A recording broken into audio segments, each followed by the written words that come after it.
Commodity market में अगर आज कच्चे तेल को छोड़ दे तो जबरदस्त उत्साह है। गोल्ड सिल्वर दोनों मजबूत है, पूरे ही बेस मेटल्स में अच्छी तेजी दिख रही है। लेकिन क्या ये तेजी कंटिन्यू होगी?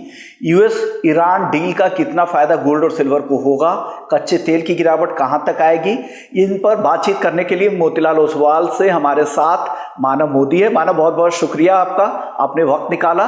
सबसे पहले गोल्ड से शुरुआत करते हैं। गोल्ड कैसा दिख रहा है आज आपको? बहुत बहुत शुक्रिया विश्वान जी यहाँ पे बुलाने के लिए। अगर आप देखेंगे तो बिल्कुल गोल्ड सिल्वर को एक नई जान, नई तेजी मिल गई है। जैसे आपने कहा कि एक यूएस ईरान की डील की जो सहमति है ओवर द वीकेंड जो चर्चा हुई है, और आज मंडे को जो फाइनलाइजेशन सोशल मीडिया पे डाला है कि डील का फ्रेमवर्क तैयार हो चुका है। ये एक बड़ी पॉजिटिव बात है, पॉजिटिव थिंकिंग है, जिसकी वजह से गोल्ड सिल्वर दोनों में गैप अप ओपनिंग हमने आते हुए देखा है। लेकिन बिल्कुल इसमें काफी सारे वेरिएबल्स ऐसे हैं जो अभी भी क्लियर नहीं है कि $300 बिलियन का फंडिंग प्रेसिडेंट ट्रंप ने जो कहा है कि वॉर रिपेरेशंस में देंगे, या $24 बिलियन साइन होने से पहले वो प्रोवाइड करेंगे एज अ अनफ्रीज फंड्स। तो ये सारी चीजें अब तक फाइनल नहीं है। इसराइल के कमेंट्स अब तक आने बाकी है। तो थोड़ी बहुत चीजें अभी भी मुझे लग रहा है पेंडिंग है बिफोर द साइनिंग, और साइन होने में और 3 दिन है। तो इन 3 दिनों में क्या होता है वो थोड़ा देखना जरूरी है। लेकिन जब तक कोई नया अपडेट नहीं आता तब तो मेरे ख्याल से बाय एंड डिप्स की स्ट्रैटेजी लेके चल सकते हैं गोल्ड सिल्वर में। तो लेवल्स क्या होंगे गोल्ड के भी और सिल्वर के भी? कौन कौन से लेवल्स टारगेट आप दे रहे हैं? एंट्री कहां करनी है? स्टॉप लॉस भी बता दीजिएगा। थोड़ा हम इमीडिएट रेजिस्टेंसेस अगर देखेंगे तो 1,55,000 गोल्ड में और 2,55,000 या 2,58,000 सिल्वर में एक इमीडिएट रेजिस्टेंसेस बनते हैं। जो कॉमेक्स में 72 और 4420 4450 रिस्पेक्टिवली होते हैं। लेकिन अगर ट्रेड के हिसाब से देखेंगे तो गोल्ड मिनी में 1,50,000 1,49,800 के आसपास खरीदारी की जा सकती है। 1,48,800 का स्टॉप रहेगा, और 1,51,000 का टारगेट लेके चल सकते हैं। सिमिलरली सिल्वर मिनी में अगर देखेंगे यशोमन जी तो 2,54,000 पे खरीदारी करने की सलाह होगी। 2,52,000 के नीचे का स्टॉप रखने की सलाह है, और 2,57,500 का इमीडिएट एक टारगेट एक्सपेक्ट किया जा सकता है। ओके, तो गोल्ड सिल्वर की बात हो गई। कच्चा तेल गिर तो काफी गया है, काफी नीचे आ चुका है, और गिरावट की संभावनाएं लग रही है या आपको लग रहा है कि नहीं अभी भी बहुत सारी अनिश्चितताएं हैं? पूरे गल्फ रीजन में जो इंफ्रास्ट्रक्चर को नुकसान हुआ है उसको बिल्ड करने में टाइम लगेगा, तो आपको लग रहा है कि अब यहां से बहुत ज्यादा गिरावट नहीं आएगी? आप किस तरफ है? क्या लेवल्स आप देख रहे हैं क्रूड में?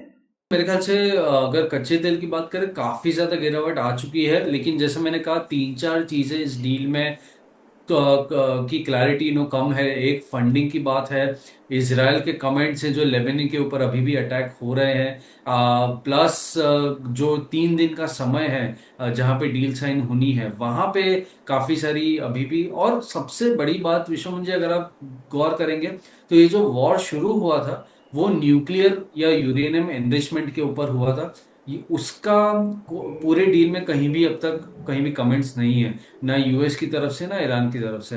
तो न्यूक्लियर डील के ऊपर क्या स्टेटस है बिफोर द साइनिंग, उसके ऊपर थोड़े कमेंट्स आना मुझे लगता है जरूरी है। तो थोड़ी बहुत यहाँ से रिलीफ रैली बिल्कुल आ सकती है क्रूड में। लेकिन जब तक ये डील के ऊपर कायम है यूएस और ईरान दोनों और बाकी देश के लीडर्स, तब तक थोड़ी प्रेशर बनती हुई दिख सकती है। शायद हमें 7,800 8,000 तक एक रिलीफ रैली शायद दिख जाए, लेकिन आने वाले हफ्तों में, आने वाले दिनों में, माफ कीजिएगा। लेकिन आज के लिए अगर देखेंगे तो आज के लिए 7,680 के आसपास अगर हमें मिलता है तो वहां पे बिकवाली की सलाह होगी। 7,780 का स्टॉप रहेगा, और 7,500 का इमीडिएट टारगेट रखने की सलाह है। क्रूड को लेकर आपने राय दे दी है। अब देखते हैं किस तरह के एमयू किस तरह से साइन होते हैं। 19 जून को कहा जा रहा है कि स्विट्जरलैंड में यहाँ पर एमयू साइन किए जा सकते हैं यूएस और ईरान डील को लेकर। चलिए अब क्या कुछ होता है, लेकिन अभी भी बहुत सारे अनिश्चितताएं अभी भी मार्केट में है। बेस मेटल खूब चल रहा है आज, ये भी यहाँ पर जहाँ पे कन्विक्शन ज़्यादा हो, आपको खूब पसंद आ रहा हो,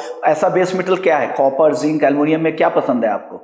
एल्यूमिनियम आप देखेंगे तो काफी हद तक क्रूड के साथ चला है अब तक पूरे वॉर में, स्ट्रेट ऑफ हॉर्मुज, क्योंकि एल्यूमिनियम भी काफी ज्यादा अफेक्टेड रहा है पूरे सप्लाई चेन में। लेकिन आज के दिन में क्रूड अगर 5% गिरा है तो एल्यूमिनियम फ्लैट है। मेरे ख्याल से अगर एल्यूमिनियम पे इम्पैक्ट आना है, तो अगर डिलेड इम्पैक्ट आना है तो वहां पे थोड़ा कॉशियस टोन होना चाहिए जब तक इसमें डील में कोई क्लैरिटी नहीं मिल पाती। जिंक भी थोड़ा साइडवेज है, लेकिन बेट अगर लेना है तो कॉपर पे लिया जा सकता है। कॉपर अच्छे लोज से, अच्छे सपोर्ट से पलटा है। मेरे ख्याल से कॉपर में थोड़ी और जगह है ऊपर में बाइंग आने की और रूम है, तो वहां पे बाइंग डिप्स की सलाह लेके हम निवेश कर सकते हैं, जहाँ पे कॉपर में 1340 के आसपास खरीदारी की जा सकती है। 1336 का स्टॉप रहेगा और 1348 1350 का इमीडिएट टारगेट लेके चल सकते हैं। ओके, तो कॉपर आपको पसंद आ रहे हैं, लेवल्स आपने बता दिए, एंट्री, स्टॉप लॉस, टारगेट तीनों बता दिए हैं। सर आखिरी सवाल, नेचुरल गैस को लेकर क्या लग रहा है, यहाँ पर कोई कॉल बन रही है क्या? नेचुरल गैस मेरे ख्याल से समझी एक रेंज है, उस रेंज के स्विंग्स में काफी ज्यादा मार्केट को अप और डाउन की वोलेटिलिटी दिखा रहा है। 288 जो रीसेंट लो था वो एक लोअर बेस है और 310 ऊपर का एक हायर रेंज है। तो मेरे ख्याल से जब तक इस रेंज का ब्रेक नहीं हो रहा है तब तक इसी स्विंग में, इसी रेंज में रहेंगे।